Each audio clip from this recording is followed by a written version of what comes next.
So the New York Post, I believe it was yesterday, released basically a hit piece against Ahmaud Arbery. Again, he was the 25-year-old Georgian who was lynched, modern day lynching, killed by father and son, George or Gregory McMichael and his son Michael, for the crime of running while being black. And so the New York Post released a article and some video footage of Arbery's previous encounters with the police, something about potentially stealing a TV or something like that. And again, how did they get this footage? Why would the police release this? Why are they trying to smear Arbery? Why is the New York Post going along with this? And I think, again, it just,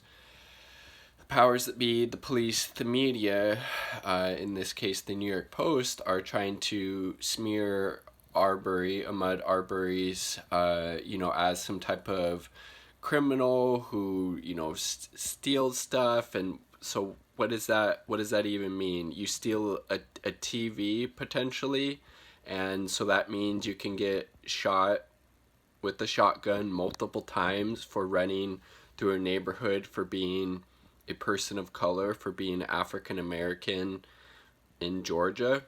I mean, Jesus fucking Christ, it's disgusting.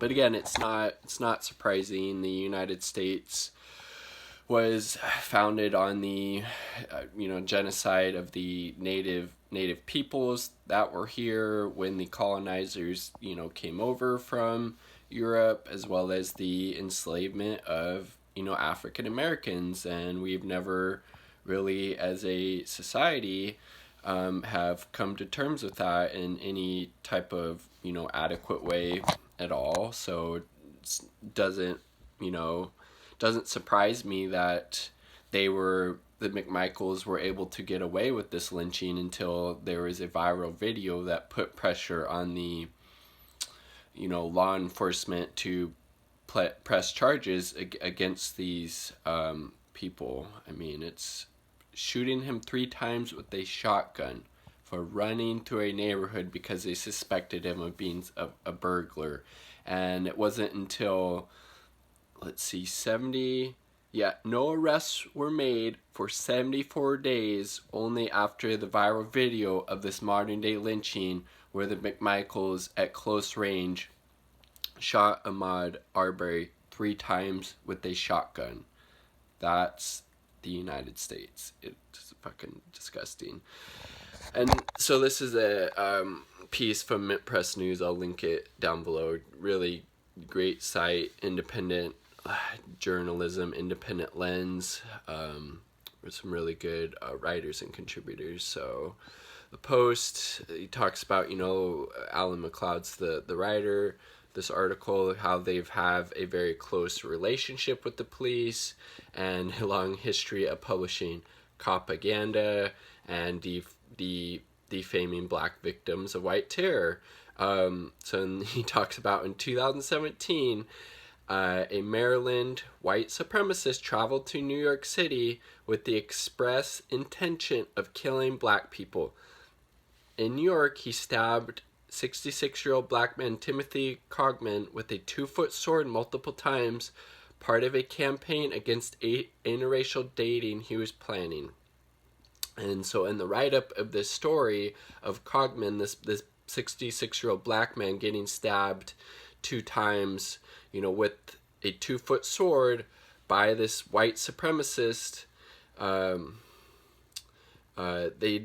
so instead of focusing on the perpetrator of the crime, they described Cogman, the 66-year-old victim, who's a black man, as a career criminal who had 11 prior arrests and had been acting combative before his death. In contrast, it called his racist killer, quote, well-dressed and, quote, dapper. This is the New York Post. Jesus Christ. And this is what passes for so-called journalism in the United States. And then in this article, it points out it's not just the Post, CNN's been guilty of this during the killing of Mike Brown. They had a contributor who described him as a thug who set upon a police officer, and the officer who killed him, they described him as well-mannered and soft-spoken, while Brown was no angel. I mean, it's disgusting. And then he brings up McLeod, the writer of this article, how Edward Herman and Noam Chomsky developed their theory of worthy victims, where the coverage, of the deceased, whether extensive or minimal, positive or negative, exactly corresponds to how much political capital the elite can make from their deaths. It's definitely true. And then this is Jesse Jackson talking about Arbery's, murder. Arbery's slaying became a, quote, a global embarrassment for whites. For blacks, however, it is another humiliation, a continuing terror. It is the normal silence, however, that condemns thousands of African Americans to unjust deaths and millions to shattered lives. When the camera turns away, the savage injustice that embarrasses us becomes simply business as usual, he added. Couldn't have said it much better. He would have made a great president, or at least a lot better than the ones that we have. Jesse Jackson and his Rainbow Coalition, but Ahmaud Arbery, rest in peace. It's disgusting that the New York Post is trying to defame you in death, to try to somehow justify you being lynched by these just really, disgusting people, Gregory McMichael and his son Travis McMichael.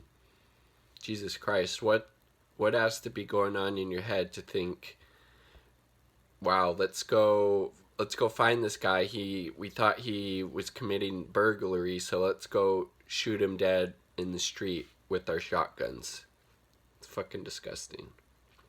But again, not surprising, the United States is a very racist and white supremacist state, and those type of values, that mindset is continually being perpetuated by the media, by our government, by our foreign policy, by our educational system, by our criminal and justice system.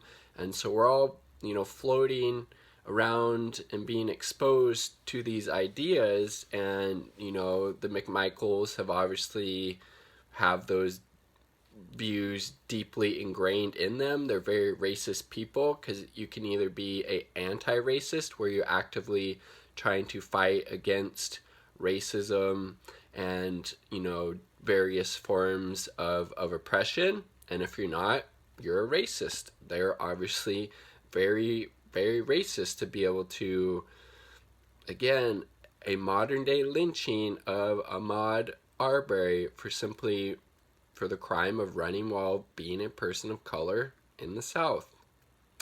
So I hope, some type of justice ends up being served in this case. I don't have a whole lot of faith in the so-called criminal justice system. I think it honestly should be called the criminal injustice system.